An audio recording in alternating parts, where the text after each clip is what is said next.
Welcome to Healing Wisdom, a Thursday morning talk show featuring guests sharing their stories and knowledge. We discuss the healing aspects of the arts, metaphysics, social justice, and adventure through all types of terrain. So join me, Pandora Peoples, here on WOMR 92.1 FM in Provincetown and WFMR 91.3 FM in Orleans. We're streaming worldwide at WOMR.org.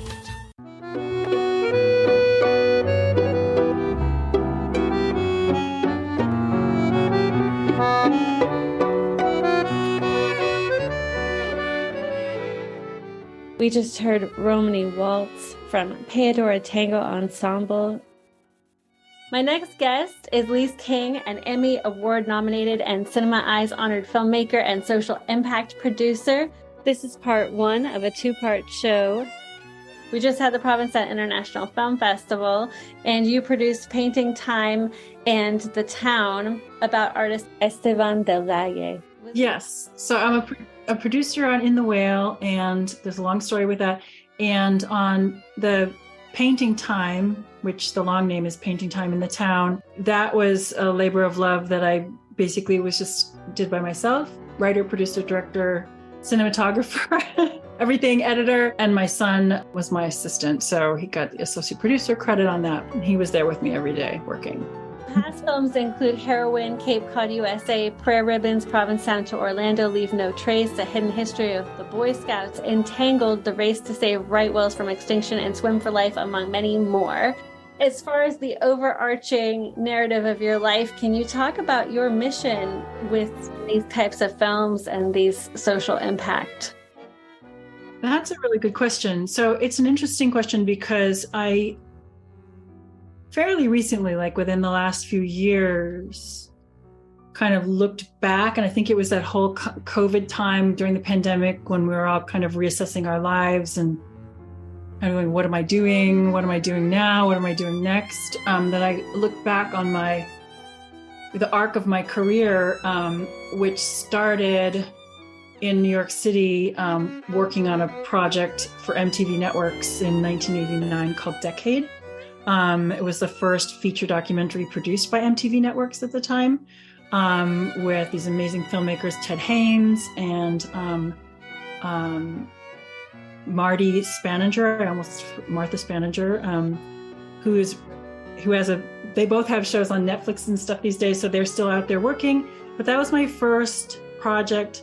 And I was like, I have this seemingly like meandering career. And then upon that moment of kind of introspection and figuring out what my life is about and what I want to do with the time that I have remaining here and in this body on this planet. And I realized that there is a connective sort of theme throughout all of it, which you just pointed out, which is about doing work, telling stories for impact that are about, adding light to the sum of light, so to speak, which is why my company's called A Measure of Light.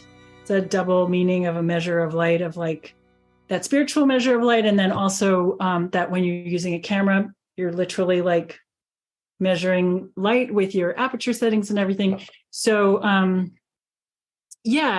it became clear that there was that central theme, that it was about showing up and being of service and telling the stories that kind of present themselves in the moment of being important to get out. So, can you talk about your relationship with the camera? Did it start a lot earlier than that? I mean, were you a kid when you picked up a camera for the first time? Oh, that's an interesting question. You're the first person who's ever asked me that question. So I grew up in an artistic home and an artistic community. My mother, a lot of folks here in town and the Outer Cape know her. Her name is Bunny Perlman. She is an artist. She's a painter. She had Provincetown Dance Theater and Provincetown Dance Company, et cetera, for many years here. So I grew up with that on my mom's side, and my dad was an architect. He passed away in 2009. And if I wanted to spend time with him, the way to spend time with him was to put on a hard hat and go to jobs, because he was constantly working, or go sailing. Those are the two things I could do with him. And he was very much about a building an architect's job, a building is a living sculpture, and that he was all about imagining, what the experience was like to live or work or inhabit that space, to move through that space, and how you can shape light and air and movement with the architectural design process. So I grew up with that. And I was a little intimidated by both my parents about okay, mom's got the painter thing covered, dad's an architect. He wanted me to be an architect.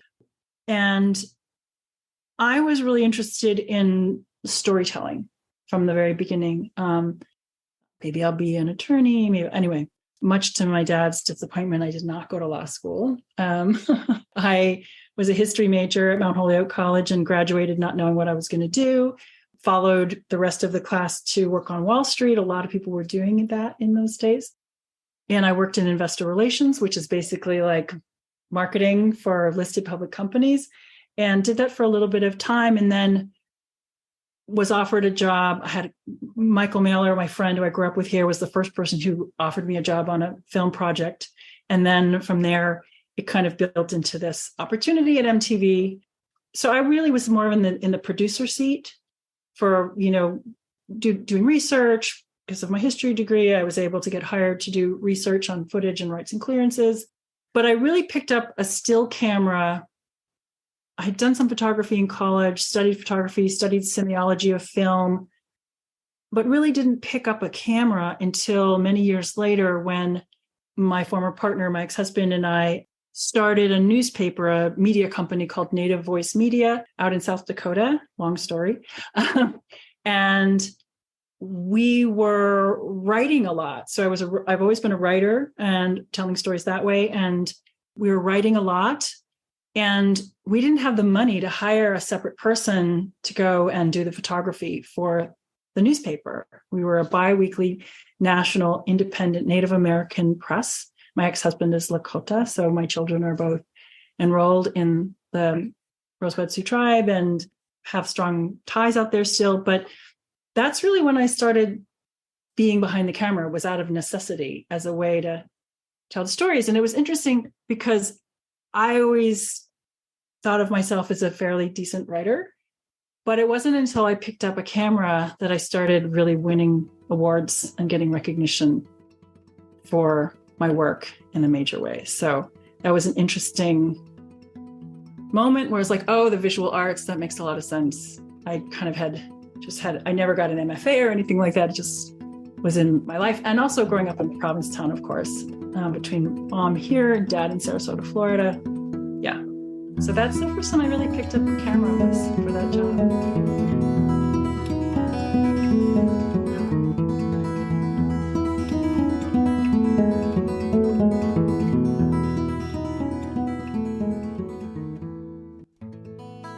That was Coast to Coast from Hiroya Tsukamoto.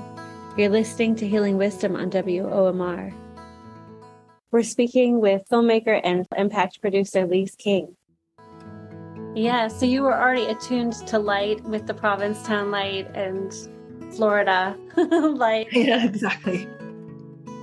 I didn't recognize it until I actually, it's interesting to talk with you about this because I hadn't really put the two together, but I think all of that training as a kid, my mom was also head of the art department at the New College of Florida.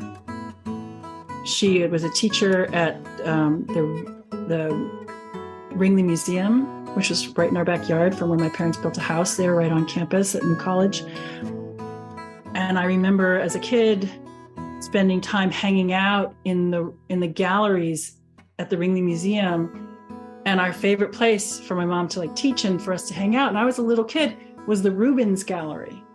And if you've ever been to the Ringley Museum, there's this huge room with these massive paintings by Rubens, and they just fill all the four walls. And I remember lying on the floor there, hanging out. That was kind of my training, I guess, yeah, as a kid. And so then it kind of translated into, then you're just waiting for, a camera is just a technical tool. people say, oh, if you get a better camera, you'll be a better photographer. Well, not necessarily, it's the work is all internal. The internal processing, the way you see things, the filter, the lens through which you see the world and form meaning out of what you see, and then try to create some order out of it so that you can tell the story to others, whether that's a visual medium, like on a museum or a gallery wall, or, it's moving pictures. The actual technical piece of what camera you're using doesn't matter if you have an iPhone, it doesn't matter if you're using an old Brownie camera, it doesn't matter.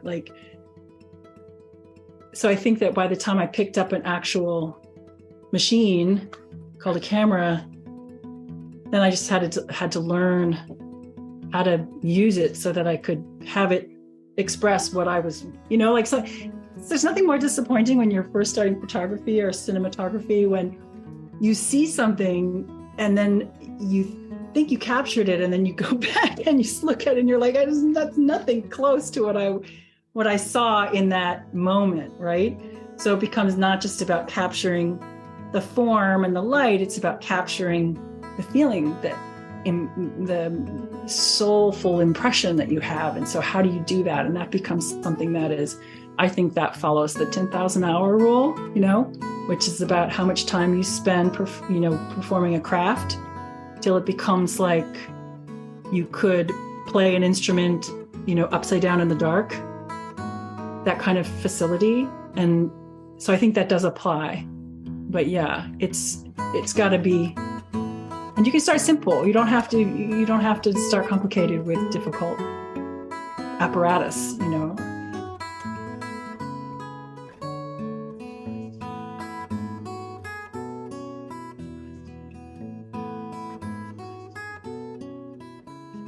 For me, is when I take pictures of people, they can look really awkward, or if they're feeling really safe and comfortable, then they really take up their space. They really inhabit themselves.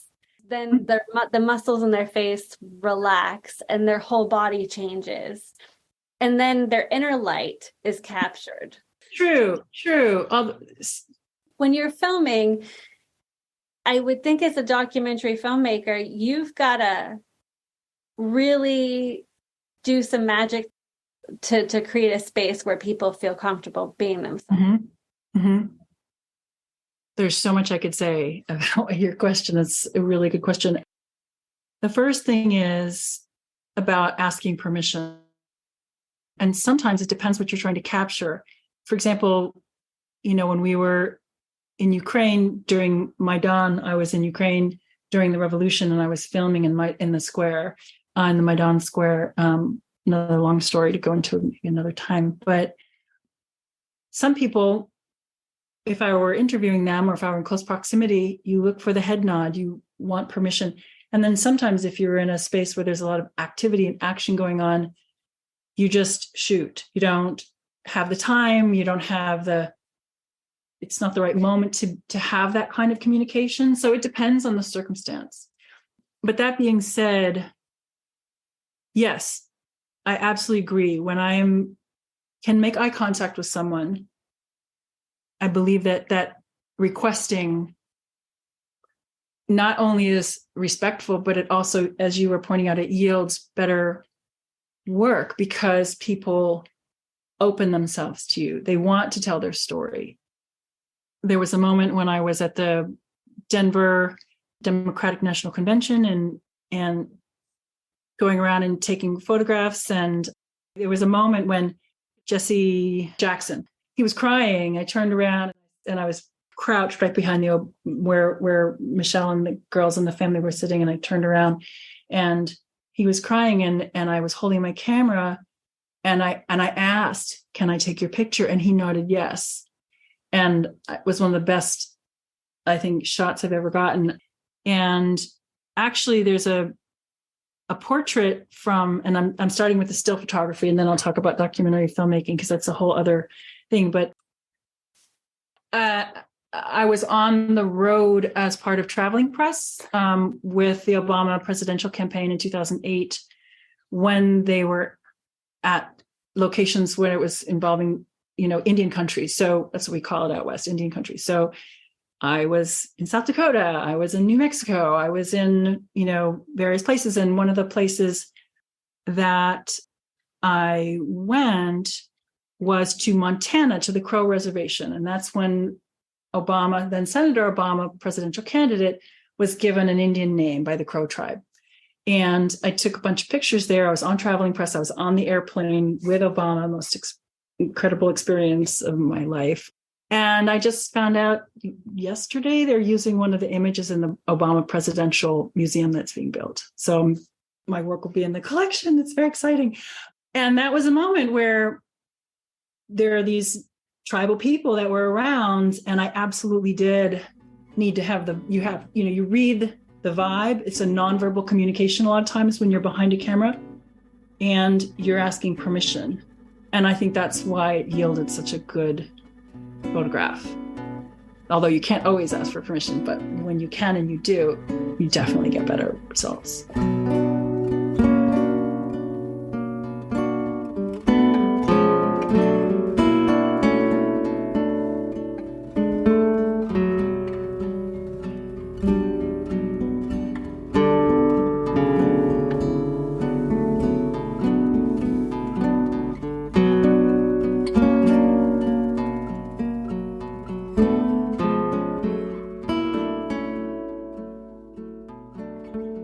If you're just joining us now, you're listening to Healing Wisdom on WOMR. My guest today is filmmaker, impact producer, Lise King. This is part 1 of 2, and behind me is Alessandro Esposito with Slow Hot Wind.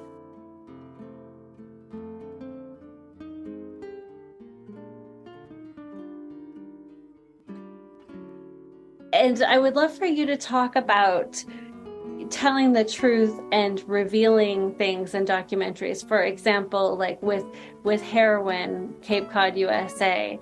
Right. I do know that there was a little bit of controversy that it stirred up. There were some people who were afraid, business owners that were afraid that it was hurting tourism or that it would hurt tourism. And I saw the film and I was like, but this is just telling it like it is. So could you speak to that? Yeah, that's interesting. I'm glad that you know about that and that you can, ask that question. I was the co-producer on that film. It was the producer, director, writer is Stephen Okazaki, who is 4 times nominated, Oscar-winning documentary filmmaker. I was like a masterclass working with him, and most of the time it was just me and him one-on-one. And it was 18 months of my life working on that project. I was hired very early on. There were times when he was not here. He was working on another film in Japan. And it was me and another woman named Vanessa Carr, who was a DP on the project. And it was just the 2 of us. And it was an interesting experience. So first I want to answer your question, then I'm going to go back to the thing about storytelling and permission and truth-telling. One of the guys who will remain nameless that I had called about doing an interview was a fire chief in a particular part of the Cape. And he called me out of the blue after I had left a message, hadn't heard from him in weeks. And he said, "You and I, we got a problem." That's how he started the conversation. And I was like, "Excuse me?" And he said, "You ought to be ashamed of yourself." And that's exactly, I'm just putting on the accent because that's how he was talking. He's old school, man. He was like, "You ought to be ashamed of yourself. You've lived here a long time. You should know better. You're going to hurt tourism. You're going to hurt the people who live here." And I said, and this was in 2014. So this was early in the epidemic when things were just really starting to get clear about how bad it was.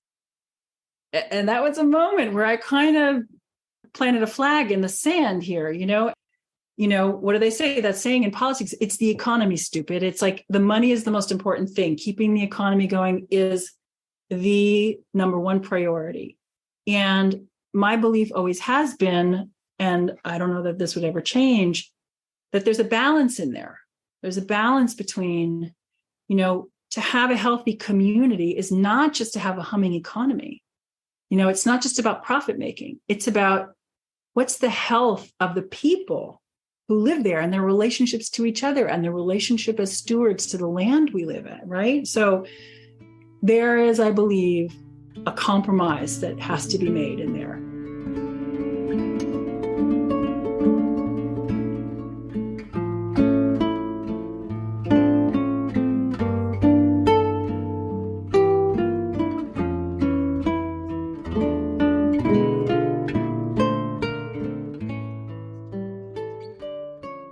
The whole world started waking up to this problem of opioid, crisis and addiction. And, they call it an epidemic for a reason, right? And that's why we made the film, was because we were very conscious of the fact that there was work that needed to be done to destigmatize opioid use and misuse and addiction and the tragedies of how many people were passing away. And until that point, it was still kind of hidden in the closet. While we made the film at the very beginning of the wave of the public kind of awareness. So I was fortunate in that case where I wasn't out there alone. By the time the film came out on HBO, the governor hosted our world premiere. Governor Charlie Baker hosted our world premiere in Boston for HBO. And that was thanks to Dan Wolfe and other, who was a state senator at the time. And Maura Healey, who's now our governor, was she was one of the co-presenters of our film. And Mary Lou Sutters, the Secretary of Health and Human Services. So see, it was like one of those moments where I was a little early out of the gate. I think that also happened with the COVID pandemic. But then people caught up, and it wasn't about me. It wasn't about my voice, but it was just being a little vocal a little earlier than everybody else. So it's interesting. So we had the world premiere. I had just graduated from the Kennedy School, where I'd also then spent 3 years as a fellow in human rights policy, and I was able to get into the documentary film program. Studied with Rob Moss, who's just incredible, and Alfred Gazzetti, and Mary Stiegley, who was the head of the anthropology department, because it was about social anthropology. And that, plus my training in human rights policy, all kind of came together to inform my sort of like awareness when we were making Heroin Cape Cod. That was the first kind of actual job that I got coming out of the Kennedy School. And after the way that it happened, that we ended up getting so much support from politicians and policymakers, and that I was actually able to have the job to even contact them was because normally I found out that's something that the Time Warner lobbyist handles in Washington, D.C. for HBO. Like, filmmakers at that point weren't doing their own social impact campaigns. They weren't contacting politicians and policymakers. That was not really done yet, which of course now things have really changed since then. But because of the fact that Stephen and I were driving around Falmouth waiting to meet with a couple of the subjects of the film, and sometimes they would flake out on us, as you can imagine. There was a lot of waiting and patience, and I had gotten I still had White House press credentials because of my time on the Obama campaign. And then a guy named Shin Inoue was the head of the press on the campaign. And then he went into work in the White House, and he kept me on the list. And I went and covered a few events at the White House, but I was getting press releases because I was still on the press list. And it just was this moment, and it's so vivid in my mind, like a movie, where Stephen's driving, it's cold, winter, Falmouth, looks kind of bleak outside, and my phone is blowing up with aspirational press releases from the Obama White House about how they were going to deal with the opioid crisis.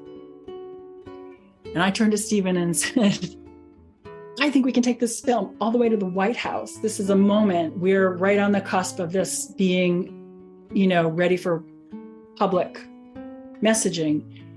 And he was like, nah. And I was like, no. And I was trying to be persuasive. And he said, come on, let's just get the film done first, shall we? And I was like, okay, but seriously. Anyway, so he went to bat for me with Sheila Nevins, who had commissioned the film from HBO. For HBO, she's the head of documentary films there. She's since left, now she's at MTV. But Sheila, as the godmother of, some say our current documentary film golden age, he asked her directly, and she gave me permission to do the social impact work.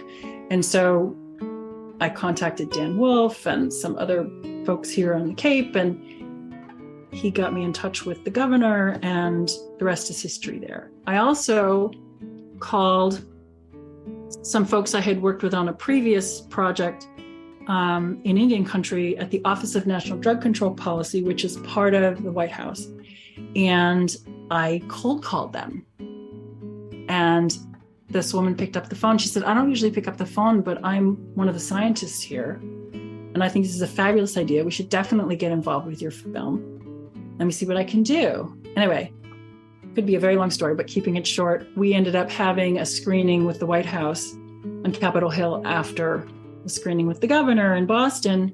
And Nancy Pelosi came, and she was our keynote speaker. And we had, Senator Ed Markey and Representative Richard Neal and 20 members of Congress, and the Surgeon General Vivek Murthy was on our panel, and Michael Botticelli, who was the head of the ONDCP. So it was a moment that made me recognize that there's something to this.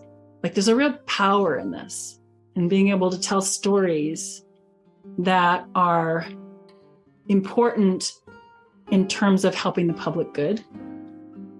So I was hooked, and yeah, that's kind of the story. Do you feel attuned to this, like a higher calling, or do you just feel courageous? Well, that the definition of courage is feeling the fear and doing stuff anyway. So courage is not like you're kind of like oblivious to like the dangers or the risks. Courage is when you actually recognize like how dangerous and risky it is, and you decide to do it. And I think there are a couple things, and I really appreciate that question, because it goes back to sort of a time in my life when I was really feeling very quite lost, and had been through a lot of loss in terms of like my family, and really my dad was very disappointed that I didn't go to law school. When I called him and said, I have a credit on national, cable with MTV. And he was like, when are you going to get out of that blanking business and get back to having a real job? I love my dad, may he rest in peace, but he was not happy. He came from a working class family. My dad's dad was the first Jew in the Philadelphia police force. My dad was the first in his family to go to college. He was an MP in the Navy during the Korean conflict, and he felt like he'd worked really hard to be a person of achieving the American dream. So when I threw caution to the wind and wanted to follow my heart and do this other kind of work instead, he was not really disappointed, but concerned, about how I was going to survive in the world. So I just couldn't reconcile what I could see and feel about humanity and the environment. And I was a young activist, and at MTV, the project I worked on as an associate producer and did research called Decade. I was getting footage in for the Earth section. I could produce the section. It was about like different parts of genres of life, and the Earth section was the one that I was kind of specializing in, and environmental issues.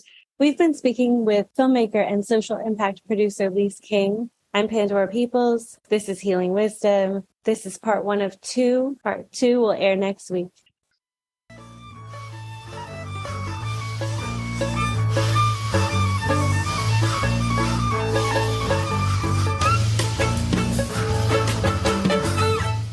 You've been listening to Healing Wisdom at Outermost Radio. All of our shows are podcasts at WOMR.org. Also check out healingwisdomradioshow.com and contact me at pandora@WOMR.org.